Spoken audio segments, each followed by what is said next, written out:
Feeling overwhelmed by work, family, or just life? Then this episode is for you. Courtney LaCava is an Ayurvedic practitioner, and she shares how reconnecting with nature and listening to your body can simplify wellness and ease burnout. We dive into Ayurveda, understanding your dosha type, and how small shifts can lead to big transformations.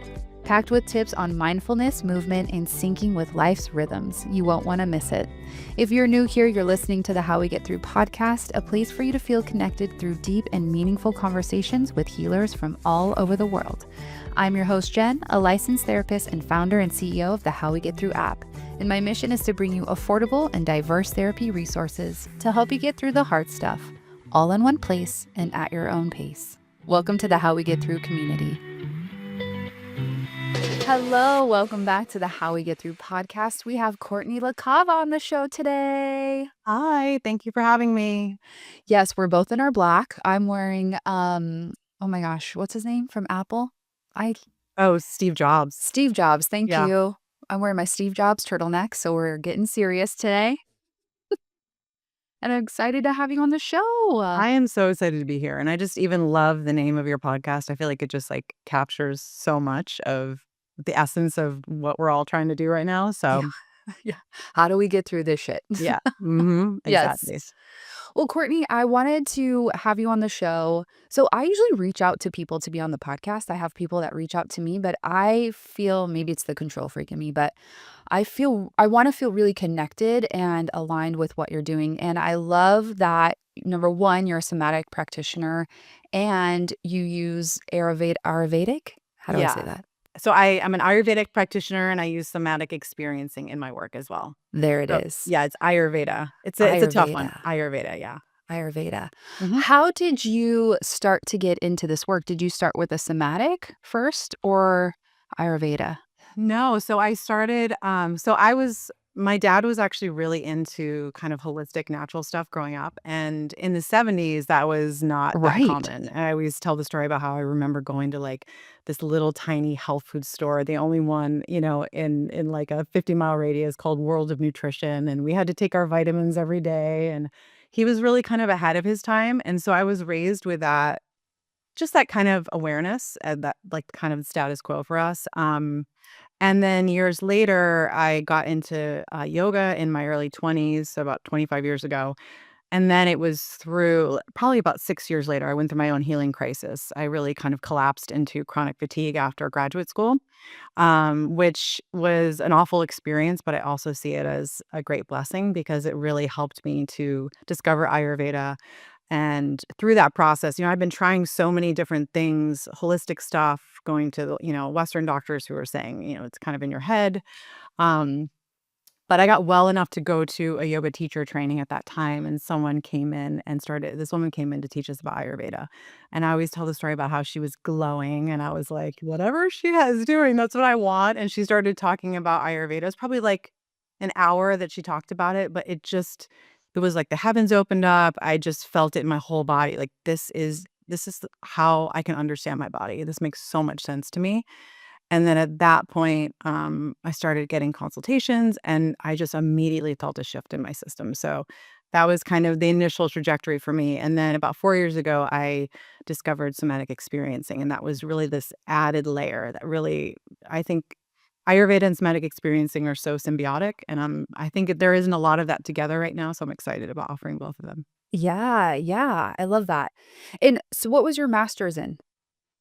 So my master's was in Latin American studies with a minor in gender studies. So I Oh, studied a damn. lot of public health and actually my thesis was on Ecuador and the HIV/AIDS program, and I was consulting with the Ecuadorian Ministry of Health, kind of working in the Wow. government there to consult about how to develop their own HIV/AIDS program. And was the program what was burning you out or the content or was life? Yeah, I think, well, I was always really kind of an intense, driven child. Mm-hmm. And looking back on all of that and my patterns, it makes so much sense Ayurvedically now why I burned out. But I had it was a culmination of working in social work and academia and just kind of the intensity of trying to heal the world and change the world and make it a better place. And then coming to this moment in time where I was just thrown back into myself, and it was like, no, you got to start with yourself first. And Yeah. so now being able to give this wisdom to people, share this wisdom with people about this is really how you start with healing yourself and then allow that to move out into the world. Impact the world. Yeah. Yeah. Yeah. And a lot of women are dealing with burnout. Hmm.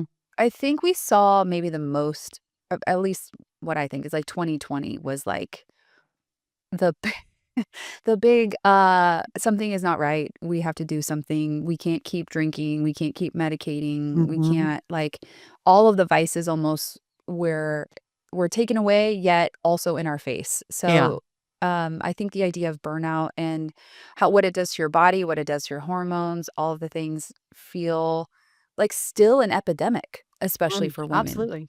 Yeah. Yeah. Yeah, I think our value gets derived from our productivity, right? And we start to really look at that through the lens of the hormones as well. How I look at it from the form of lens of Eastern medicine, it's so clear how we get to this point of depletion. So I think kind of the underlying, I when I work with people, yes, we're exploring our own patterns and what has led to that, our own states of dysregulation, but we can't take that out of the context of the culture that we live in and Right. where we place our value and how much of that seeps into how we end up overriding our own signals, our body's signals for rest and nourishment, which leads to depletion when we don't really honor that or know how to even read those signals. Mhm.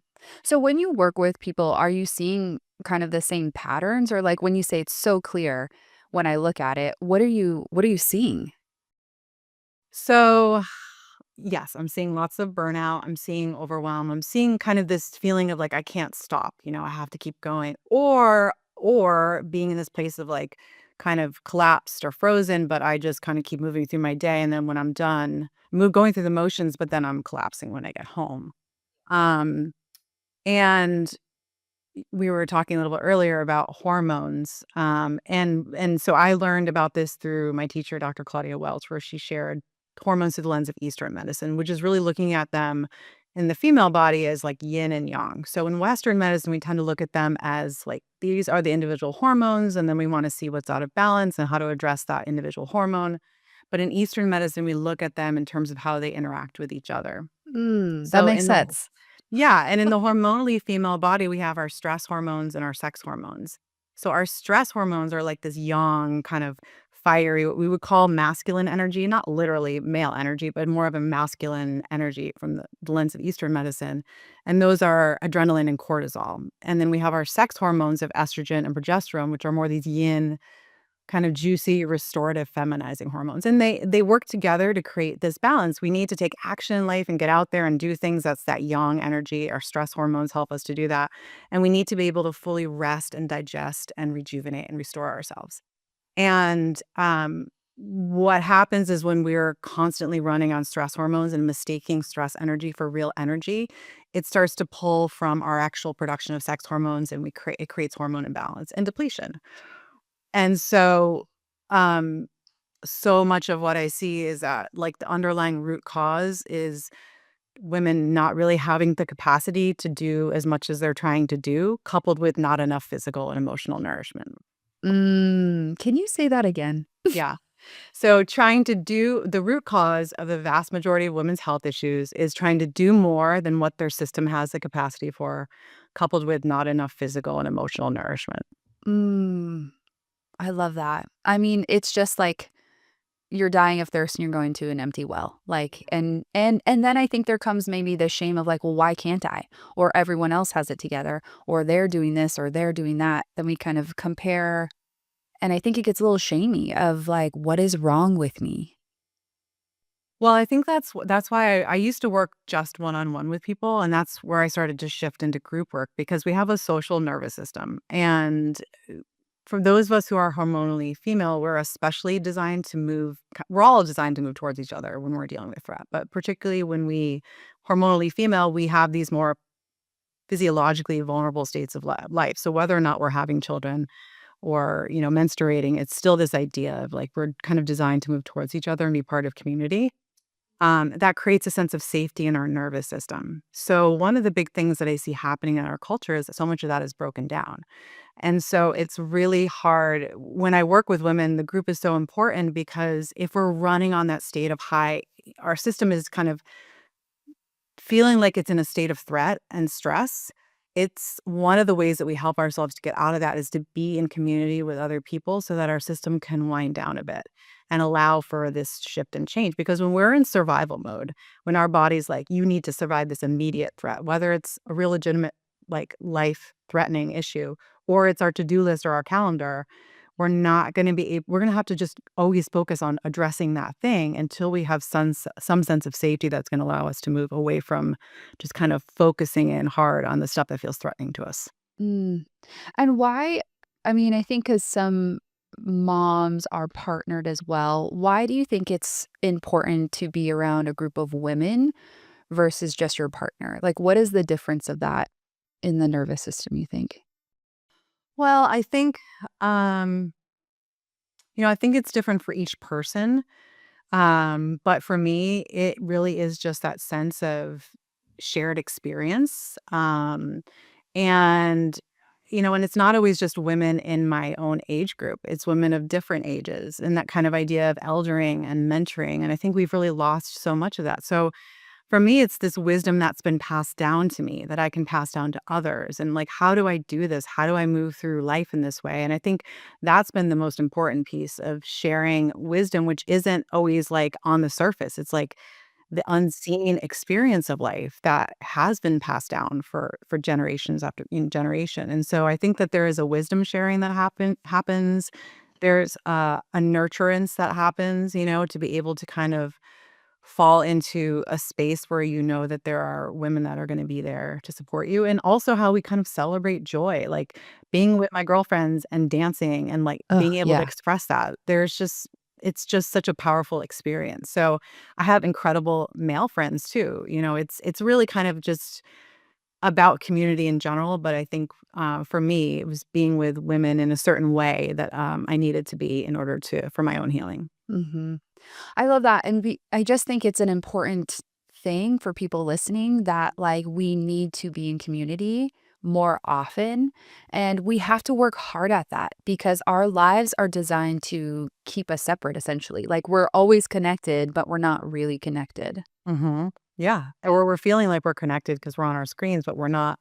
We're not. There's something that happens when nervous systems interact with each other. When you're in a space with someone and you like can smell them literally, like there's something that physiologically happens to our body. And just the way that we can sense other people and be in their energy is so different than being online. And it's not a replacement. It's not a replacement. Yeah. Yeah. I love it. Okay, talk to me about Ayurvedic. I keep Hmm. saying it wrong. No, it's good. I literally freak out every time I have to say it. In my head, I say it right, and then it comes out, and I'm like, You "This said is it wrong." great. Yeah. So it's pronounced Ayurveda. So you said that really well. Ayurveda, Ayurveda. It is the language of Sanskrit, which is Hmm. thousands of years old. And Ayurveda is rooted in India as a sister science of yoga. And it means the knowledge of life or the wisdom of life. So Ayus in Sanskrit means life, and Veda means knowledge or wisdom. So it is like kind of the owner's manual for how to have a human body. And I really think of it as how to be more alive. So how to be more in this human body, in this experience, really alive. And as we move through the world, I think so now so many people are kind of living from the neck up Yeah. and really disembodied. And um, so it's the essentials of Ayurveda is that our body is connected to nature. We are a reflection of nature, and that we everyone is unique, that we have our own unique mind body constitution. So there is no one size fits all medicine. And then also that we can heal the root cause of our imbalances. So we always work on addressing the root cause of them. Mm, okay. And what does that look like? Does that look like food? Does that look like temperature? Does it look like Yeah. So in terms of we always start with like phase one of any healing Uh-huh. should ideally be diet, lifestyle, stress management, and nervous system dysregulation. So we can, kind of phase two would be supplements and herbs. And then phase three would be pharmaceuticals and surgery. And to do those things when we just need to support someone if they're really unstable or really struggling, or if it's so advanced that those other things aren't going to reverse it. But I think we kind of flip the script, right? Either we like Yeah. go and get all the supplements, or we start with like the kind of pharmaceutical or medical interventions. And if we do those things, we really can't skip that step one of working with diet, lifestyle, stress management, nervous system regulation. So it is working with, yes, it's working with diet and lifestyle, but there are all these other habits in Ayurveda that help our body to basically live more in rhythm with the cycles of nature. So how we move through the 24-hour cycle of our day in a way that's not going to create more stress in our system. And it's going to remove obstacles to our body's innate healing intelligence, how we live more seasonally through how we eat, and how our body shifts and changes through the season, and even looking at the times of life. So how we live in those more kind of creative, productive years of 16 to 50 versus how we live postmenopausally, our needs are going to be different. Just like how when we're a baby, our needs are different than those two other phases of life. So it's really looking at how we are kind of living in rhythm with nature more to source our energy from that rather than kind of going against that and living in more stress. Yeah. And as we're going into fall or winter, what is the best way to kind of fall into that rhythm? So, Ayurveda looks at the three what we call doshas. So, have you ever heard the word dosha? No, Okay, all right. So, I'll but just I'm kind of start. uneducated. No, no, no. Yeah, I like what you said. You knew Ayurveda, and I always like to. I'll No, I start from don't. scratch if that's where I need to go because I love talking about it. So Ayurveda is based on the five elements. So Eastern medicine is often based on, thousands of years ago, people were living directly in connection with nature. So they understood that everything in our bodies and outside our bodies is based on these five elements: space, air, fire, water, and earth. And then they're grouped into what we call the doshas, which are carry out the physiological functions of our body and create the structures of our body. So there's Vata dosha, which is air and space, Pitta dosha, which is fire and water, and then Kapha dosha, which is water and earth. So we all have all three, but we'll tend to have a predominance usually of one or two. So you Okay. can have people that are more Vata types. They have those characteristics. Maybe they're kind of like thinner frames and their mind is faster moving and they have more like bubbly, kind of light, airy energy. There's Pitta types that are going to be maybe more moderate build, have more sharpness, like the fire element and angularity, be kind of more driven and have maybe like kind of sharper tendencies, more fiery, passionate tendencies. And then Kapha types that are more water earth elements. So they have more kind of stability and structure and mass and kind of steadiness in their system. So I can't remember the original question. I just went off on that tangent about the I doshas. well, I think it's coming back to me that they're like you should find your type Yes. to start Yeah. off with. Yeah. Okay. So understanding your constitution gives you an idea of like, oh, these are my tendencies because I am predominant in these elements. Yeah. Is any of this related to astrology? So Ayurveda is rooted in the Vedic system of India, which is like yoga, Ayurveda, Vedic astrology. So Vedic astrology is a little different than Western astrology. So yes, it is all connected and Okay, because 'cause I'm all fire. So you're higher. yeah. So when you were describing it, I was like, I think that's me, but I don't know. I would Well, have you're to. so conscious. You have like a so I look at someone's features, so Oh, I can look yes. at your facial features and like hair and your builds and I look. So when you're determining someone's constitution, you're looking at all of their features.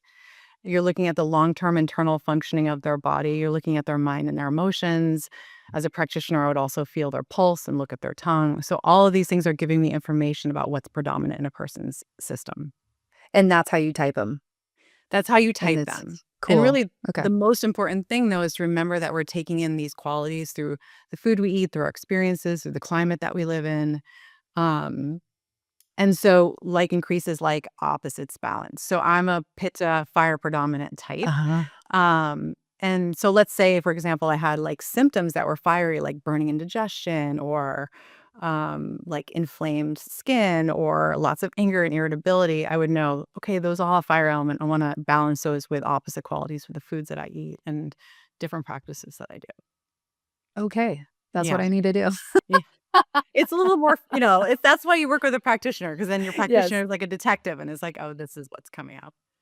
But I mean, you're still pulling the thread around balance. And when you can look at your body and like what is happening from a different lens, you can kind of see what needs to be balanced or what's out of balance or what elements are we balancing together. So that makes a lot of sense. Well, and I think going back to what we talked about before, the vast majority of women's health issues are rooted in doing too much and not enough physical and emotional nourishment.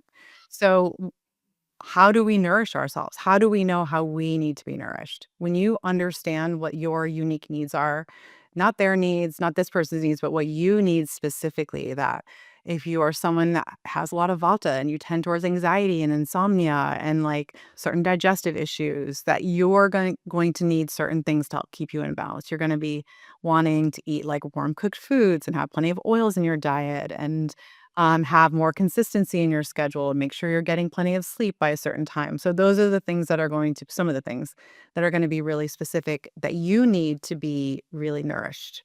And so it is about understanding your own unique needs for nourishment that I think is really important in Ayurveda. Yeah.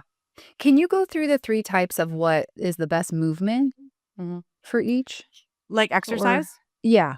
Yeah. Okay, so Mm, Vata mm, types, they're air and space elements. So by nature, Vata types tend to be lighter in their constitutions. They don't have as much stamina as the other types. But because they have the air element, they love to move. So a Vata might be naturally inclined to want to like be moving a lot.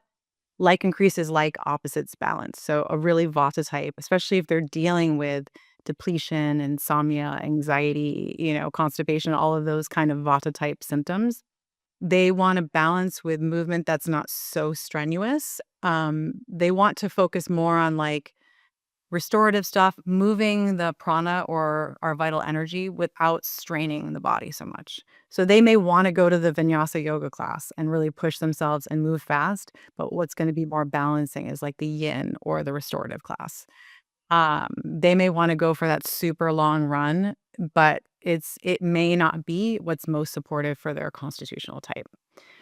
Um, Pitta types are very driven and will tend to kind of, because they love to compete, Pitta types are fire types. They will tend to keep pushing past their limits and they can tend towards injury. So they need to have that combination of stuff that is going to challenge them, challenge themselves, but also not push so hard that they get injured. So kind of that moderate or that mixture of more intense stuff, but coupled with some restorative stuff too. So if someone's going to like hot yoga or taking that super long run midday, that's not going to be good pitta. Anything that's heating the body up excessively is not great for pitta. Ah, right. That makes Yeah. sense. And then kapha types, because there's stability in water earth element. It's very stable and it kind of doesn't move on its own. Um, it can be harder for kapha types to get moving. And the tendency when out of balance can be for kapha to put on excess weight. Any type can, but that can Yeah. be more of an innate tendency.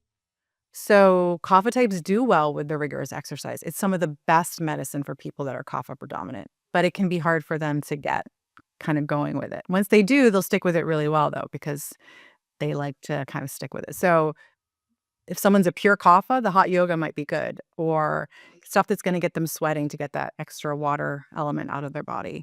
Um, they might want to go to the restorative yoga, but they do much better with the Ashtanga or the Vinyasa yoga. So yeah. So that's kind of a general overview of the movement practices. Can you be more than one type or like throughout your life switch? So at the moment of your conception, there is a certain balance of doshas for you. That's called your Okay. prakruti or your mind body constitution. That tends to be mostly genetically determined. Like you probably take after one or the other parent or a combination of the two. And that never changes. And the goal isn't to be like getting back to equal amounts. It's maybe you're like three, like for me, I'm three pitta, two vata, two kapha. That's the ideal Oh, balance okay. of the doshas for me. Some people it can be like like three vata, one pitta, one kapha, or all different kinds of combinations. I love that. Again, it speaks to the unique like composition of someone, not that they need to be all balanced and you have to do this, but that it's at the same time, it still kind of categorizes things so you can grasp Yeah. the balance or the imbalance. Yeah. Yeah, and then when we're always taking these qualities in, as I said, through our senses. So when we have too much of a certain quality, it's going to create an increase in that dosha, and that's where symptoms come in. So you're eating a lot of spicy food or like drinking a ton of coffee and in a really intense job, and then you start getting burning indigestion. That's excess pitta that's coming up. Or you're traveling a ton and your schedule's really irregular and you're not sleeping well and you're eating at random times and then you get anxiety. That's a vata imbalance. It's excess mobile quality in the person's body.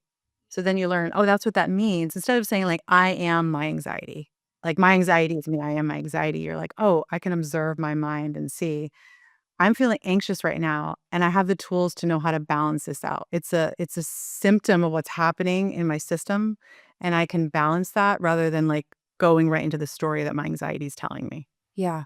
What I like about it, I mean, I'm a therapist, so I'm all like, heady and all that stuff. But what I like about this is that there's like certain actions to do, not just like stay in your head and keep looping. Like Yeah. you could move your body or you could eat something different or, I mean, I think there has to be the awareness of that.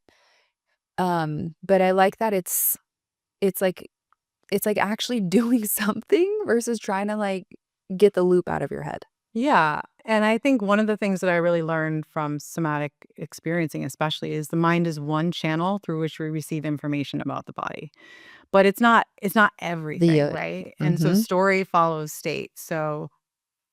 So when we can get a little bit of a distance from the story and actually check in, like, beyond this story in my mind, am I feeling sensations in my body? Are there other emotions?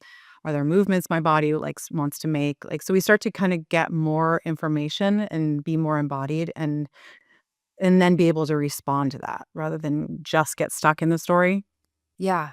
Which is so interesting about your story is that you started off with this that led you to be embodied because it almost lends itself to that. Like, okay, if you're feeling anxious, is there something like, what is my body feeling? What is it trying to tell me? Does it need to Yeah. move? Does it need to rest? Does it need food? Does it need water? Does it need a cup Yeah. of tea?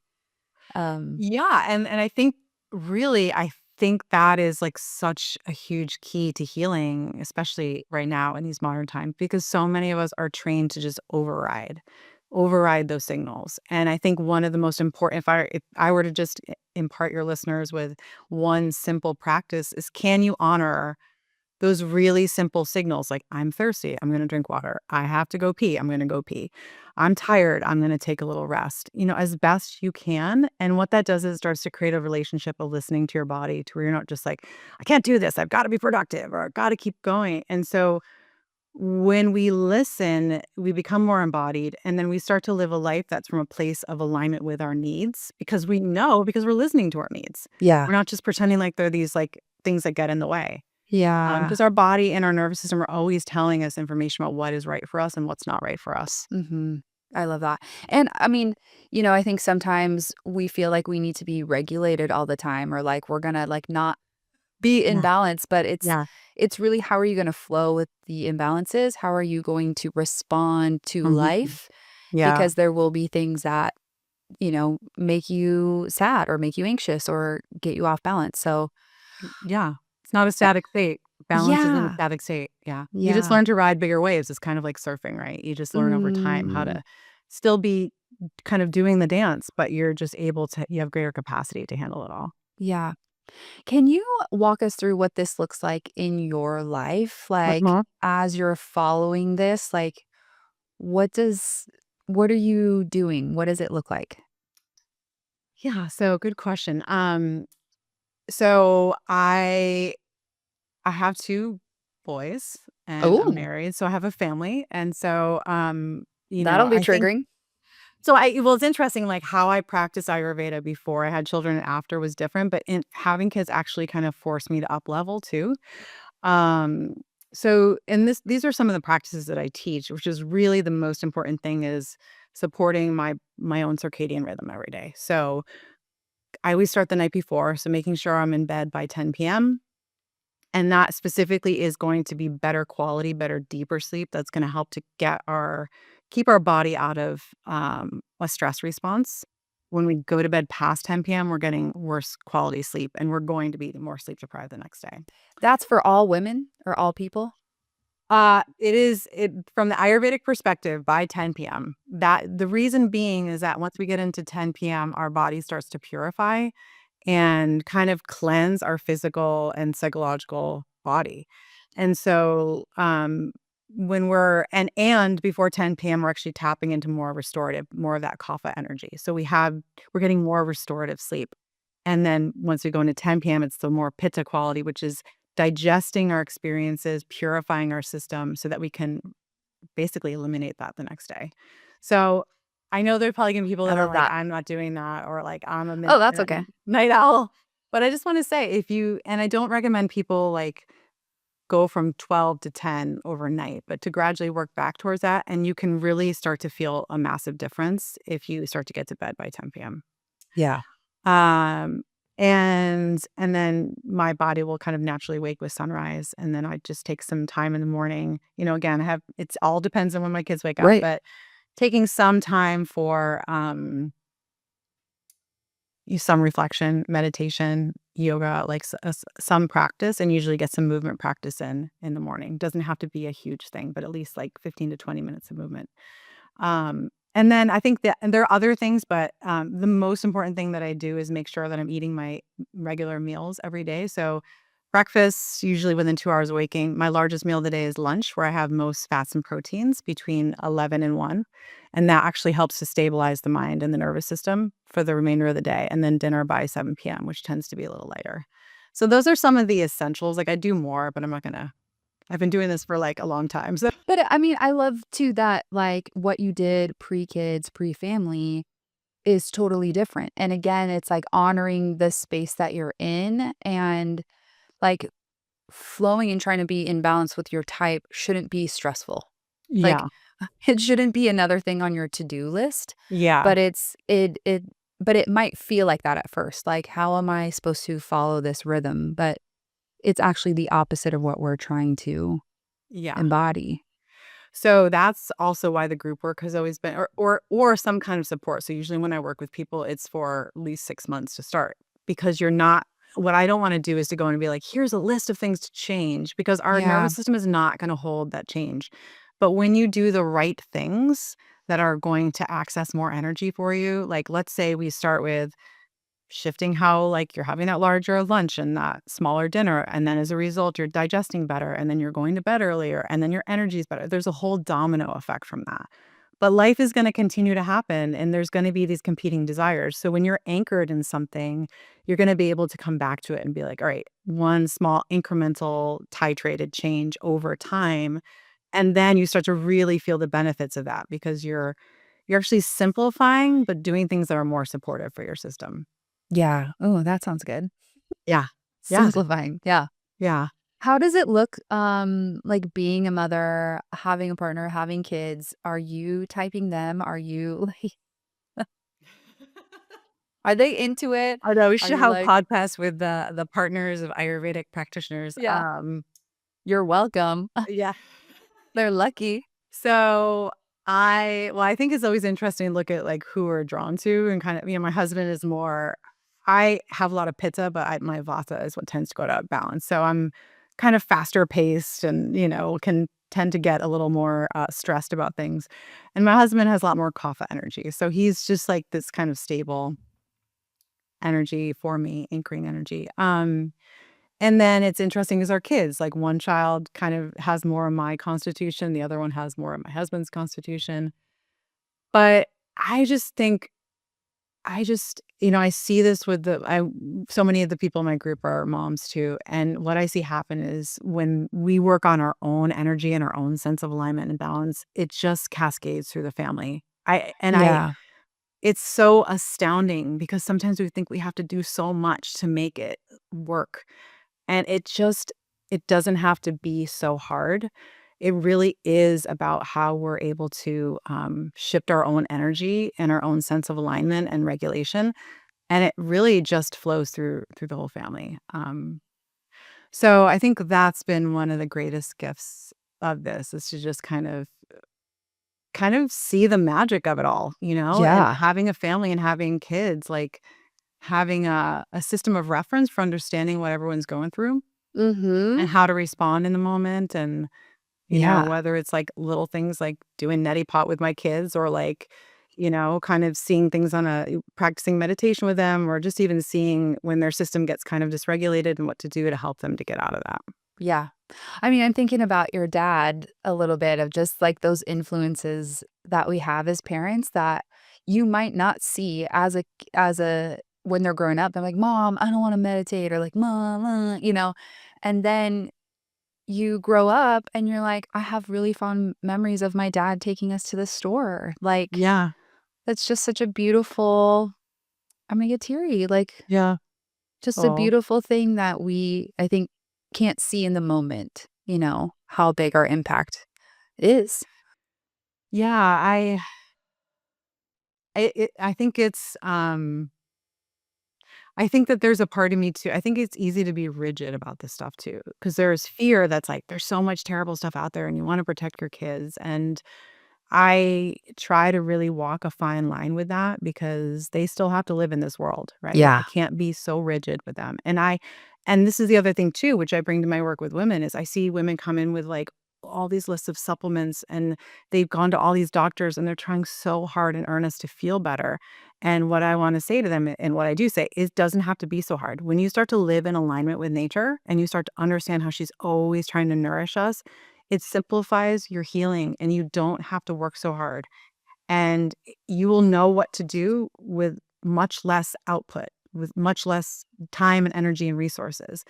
And so, I think about that with my kids too. Like, it doesn't have to be like this constant, like micromanaging. It's just like kind of observing them and seeing where they need some redirection and where they need support. But allowing them that freedom rather than feeling like I have to control everything that goes in their mouth or limit Yeah. everything that they do. Not that there aren't times for that, but Right.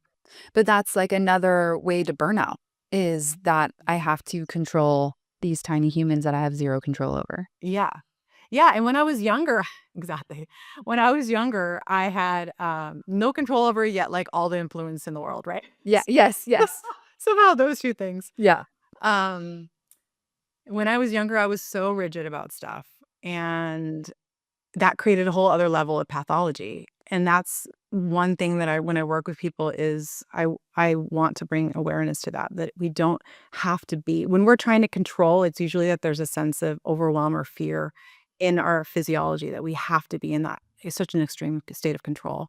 Life is about pleasure, it's about joy, it's about freedom, and that ultimately is the goal of this work, not to be Yeah. perfect and straight A student, in Yeah. healing, it's to be able to enjoy life. Which I think is difficult. Like diet and exercise Mhm. are the worst words. And at the same time, what I'm hearing you say is that we need to look at those things. But culturally, for a woman, it's like, okay, don't eat this, eat that. Don't eat there's a new diet every, I don't know, week. There's a new exercise every week. And so it's it's looking at those same things, but in a different lens. And I think in a more balanced way or a more kinder way, a more specific way. But it can be really triggering if like, okay, we have to look at the foods we're eating and how do we have a lens that's more curious versus a like very rigid way. Control, yeah. Well, and a lot of those diets are not designed for a person's unique constitution, right? It's like this is the right thing to do now for everybody. In my experience, so yes, diet and exercise. That's what we think of to lose weight, right? But in my experience, when we're working with the whole picture, and I've had many women come through my programs and have this happen, we're not even necessarily even getting hardcore into diet. Not that I get hardcore into that Yeah, stuff, but yeah. we're not like getting so rigid about diet or even getting to the point of regular exercise. But I've seen women lose 40 pounds in a year just by working with all these other aspects of their life that are calming their system down, getting them out of stress, getting them rejuvenated, and then learning how to support themselves. Um, And they will say, I'm not doing any of the things that I traditionally like consider about, weight Like loss that I would have healthy? done in the Yeah. past, but my body is releasing the weight because I'm in more balance. And so I see that happen so many times. It's one of the very common side effects of the work that I do. And they don't have to work so hard to lose it and to maintain it. Yeah. How does stress create weight gain? So, um, so I guess we can talk about hormones a little bit more Yeah. of the stress and sex hormones. So, um, having these kind of stress hormones, adrenaline and cortisol, that are kind of this yang energy, and then our sex hormones, estrogen and progesterone, which are our sex hormones, and they buffer each other, right? And so, um, when we are running on stress hormone, what happens is they deplete our sex hormones. They deplete the buffer to those stress hormones, and then that depletion will cascade through our endocrine system. And one of the things that can be affected is the insulin producing portion of the pancreas. So that's when we get the belly fat, or when we're working out really hard but we're still putting on weight. It's usually because our system is actually stressed and is trying to maintain some kind of balance and grounding. So that's one reason, but there are so many different reasons each dosha type can get out of balance and put on weight. um, it just, for vata and pitta types, it tends to be more stress related and kind of burnout and depletion related. Whereas kapha types, it can tend to be more about excess. So I think, going back to that idea of trying to do more than our system has the capacity for, coupled with Yeah. not enough physical and emotional nourishment. And sometimes eating like foods that feel maybe more heavier and grounding are the right thing to help someone to take off weight, because their system actually Right. needs to be more rooted and grounded and stabilized. Right. Like I think I don't know what type I am, but I don't like to eat cold foods. I don't love spicy, but I'm like, I have like poor circulation in my hands and feet. And I'm just like, I want something warm. Like I think about something, I'm like, that would feel better for my body. Like, but I don't have an explanation for it, you know? I'm just like, Yeah. this would feel good to my body right now. So cold foods aren't really recommended for most people unless you have really, so the foundation of digestion in Ayurveda is a fire element, what we call Agni. And so the goal is to like always make sure you have strong, stable digestive fire, because it's the root of everything. You have to be able to break down the food that you eat in order to build the tissues of the body, in order to build an immune system, in order to stabilize the mind. So cold foods, if you think about that metaphor of like a campfire burning in your belly, if you're putting cold, damp foods on it, it's going to weaken your digestive fire. Unless you're a really strong pitta type that's got strong agni and it's like the middle of summer, most people aren't doing well with lots of raw, cold foods. So this time of year, we're in Vatas. I don't know. Where are you located?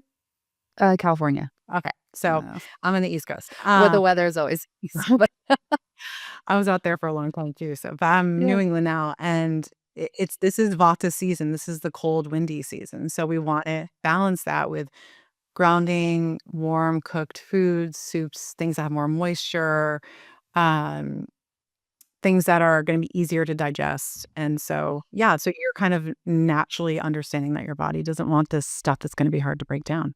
Yeah. And what about for movement in this season? Like, because I feel like it's hibernation season. Yeah. So we can certainly benefit from movement and just like keeping ourselves warm though.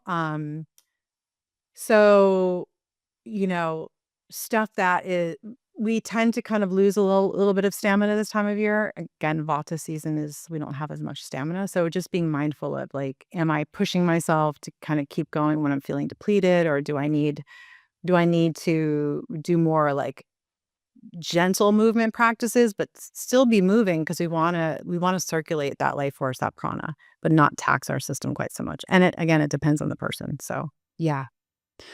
How does this work with like the cycles of women hormonally, like our monthly cycles? Does that yeah. impact us? So our the 24-hour cycle of the day, our monthly moon cycle, the seasons, and our whole life can be broken down into the three doshas. So Oh, yes.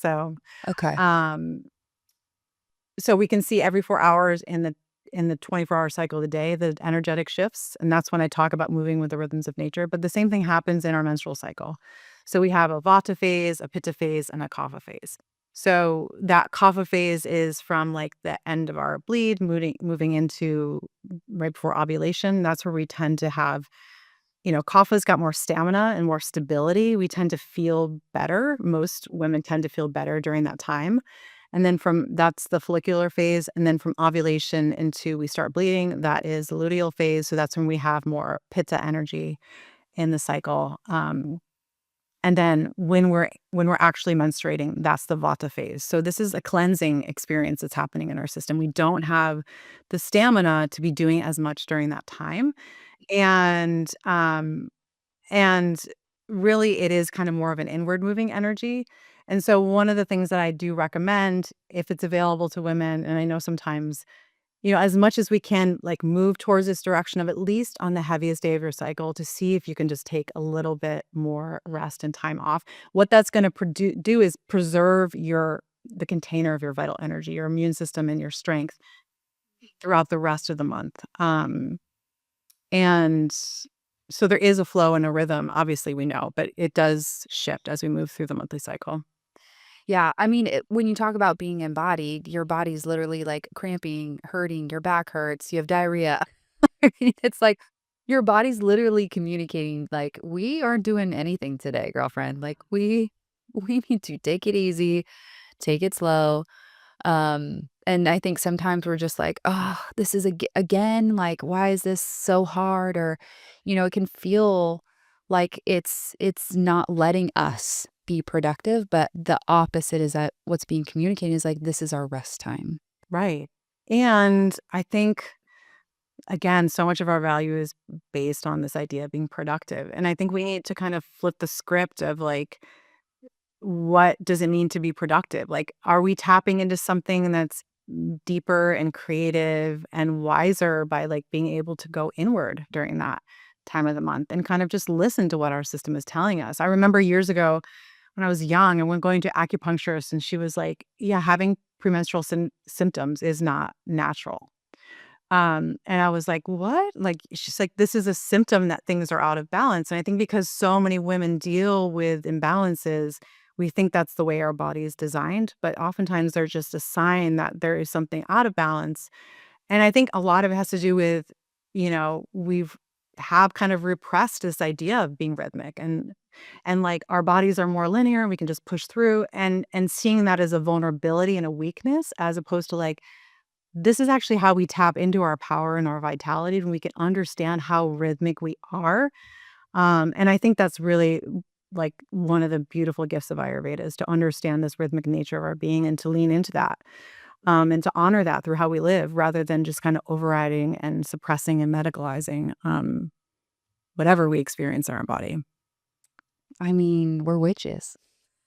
Exactly. Right. When you say that, I'm like, yes, like that is the like to be like with the earth, to be with the rhythms. Like Yeah. and again, we have to fight so hard for that. That's going to feel like, I'm not counterintuitive, just like it, none of my analogies are working. I was going to say rusty nail. Okay. That is not working, guys. Oh, yeah, yeah. But it's a muscle that we forgot we had. Like, it's not something that we have to get, but it's something we have to, it's like a switch we have to turn back on. Yeah. So that's exactly what I tell people that I work with is this is not me teaching you anything you don't already know. This is in you. It's a remembering. And we remember when we start to live in rhythm with nature and understand our connection to her. And my belief is that the female body is really like the closest embodiment to the cycles of nature, right? We are Absolutely. able to like, whether Create we do or life. not, we can create and birth and nourish and feed with our bodies. And our body is a reflection of that. And so when we suppress that or pathologize that, that's when we suffer. And it's not just the individual, it's collectively that we've done that. So how do we reclaim that? It's literally through what we're doing on a day-to-day basis to live more in rhythm, through how we're eating, how we're sleeping. Like, I love the esoteric stuff and kind of being up here, but I want to make it really practical for women too. This is how we get to that place. We start with our bodies, getting back in our bodies and understanding on a cellular level what that connection with Mother Nature feels like. Yeah. What are some of the, like, physical symptoms that women have that are coming to you with? Um, Like, burnout, is burnout, there fatigue, digestive issues, insomnia, all sorts of reproductive health issues, menopausal symptoms, infertility, um, skin any issues, autoimmune? autoimmune issues. Yeah, absolutely. Yeah. Thyroid issues. So those are some of the top ones that I see, but and a lot of depression, anxiety, overwhelm, anger, irritability. Yeah. But I feel like people will, ironically listen to their body more than, like, their anxiety or depression. Like, that'll be there, but they'll be like, "Oh, I have, like, a lot of pain in my stomach," or "I have this autoimmune disease." Like, again, the body is sometimes speaking so loudly that we sometimes override it, or we say, "Okay, well, this is the problem in my body," and not really looking at it as a whole. And, It's all connected. Body, mind, it's and all spirit. It's all connected. Mhm. Yeah. Yeah. And when we What's get go ahead. Go ahead. I was gonna say when we get to that place of deeper integration, you can't imagine that we ever thought it was separate, right? You're just like, "Of course, this is connected." Like, did we just unlock the secret of life, or was this here the whole time, you know? Yeah, right. It's always been here. We just kind Yes. of, like, forgot for a little bit, yeah. What's the spirit component for you? Well, I think it's just, remembering the interconnectedness of all things and source. And we get so caught up in our day to day and just like kind of the play, right? Like life Yeah. is kind of this play that we're acting out. And I think for me personally, recognizing that, like always maintaining the connection to the bigger picture. And I think for me, through this really practical way of how I stay connected to nature and her rhythms, it's helping me always keep that, you know, as part of who I am. And so we're taking rest, we're going out in nature, we're allowing for play, not so that they just make us more productive human beings, but because this is just our divine right to have this human experience, the spiritual experience in a human body and to know what all of like what the whole spectrum of that experience can be. So I think for me, that is the spiritual experience. I think yeah, I just think it's connection. Yeah. I love that. Mm. Yeah. Okay, what does it look like to work with you, one-on-one and group? So the program that I have is called Radiant Living, and it is based in Ayurveda and somatic experiencing. Is really kind of what we talked about in terms of healing the root cause of your health issues and being able to make changes that help support your body's healing intelligence and to do those in a way that's supportive and gradual and really doing less, but getting more out of it. So simplifying your healing and then understanding and learning the language your body speaks to you and what to do with that on a day-to-day basis. So for my group program, it's a coaching group for women. That is a 6-month program where you're basically getting all the curriculum of Radiant Living, teaching you all these essential practices. And then we meet regularly, usually about once a week in order to come together and to learn and share with each other and to kind of go deeper with your support. And then one-on-one, it's basically the same thing, but not in the group setting, so meeting for a regular period of time as well. And I say 6 months because this is the kind of the quick fix. And I know people say, "Well, 6 months Yeah. doesn't seem like it," but really, like, if you're healing symptoms are the branches of the root. So when we start addressing the root, what happens is the symptoms start to clear up. So root cause healing is the quick fix. And it's going to take a little time because if we've been out of balance for a while and if we're dealing with patterns that are really stuck in our system or we're living in a situation that's creating imbalance, we need to have that support in that container for a period of time. Mhm. Yeah. Mm, I love that. Well, I'm excited. I can't wait to work with you. Fix me. No, I'm just kidding. No, but I love I've done a lot of my own healing, and so and I but I don't think I mean, I feel like I'm connected, but I feel like I could be more connected, Yeah. and really be intentional about that, especially as so many things are happening. So, Yeah. And I think for me, what was really liberating was to have this kind of like paradigm for seeing my body, like, oh, all of this makes sense to me. Like, here's this kind of complete like system of healing. yeah, Because I think now there's so many different things. You're like, I'm gonna do a little bit of this and a little bit of that, and then take this herb, and I don't really know why I'm taking it. And then like I think it's working kind of thing. But for me to like have it just felt very contained to know that there was this kind of really clear system for understanding what was happening in my body. yeah, that's personalized and Yeah. not like a TikTok trend of Yeah. supplement, Yeah. which happens. Yes, we have plenty of this, yes. Yes. Courtney, this has been so fun. Can you Oh, tell, people where to find you? sure. My website is courtneylacava.com, and my Instagram is Courtney LaCava _Ayurveda. And those are probably the best places to start. You can get all my info there. Awesome. Thank you so much, Yep, thank Courtney. you. This has been so fun. Yeah, it has been. Okay, and we'll put all that in the show notes for everyone. Okay. All right. Okay, thanks. All right. Thank you. Thank you so much for listening to our show. If you are loving what you're hearing, please give us a review up on Apple Podcasts as that helps our little show grow. Thank you so much, and we'll see you next time.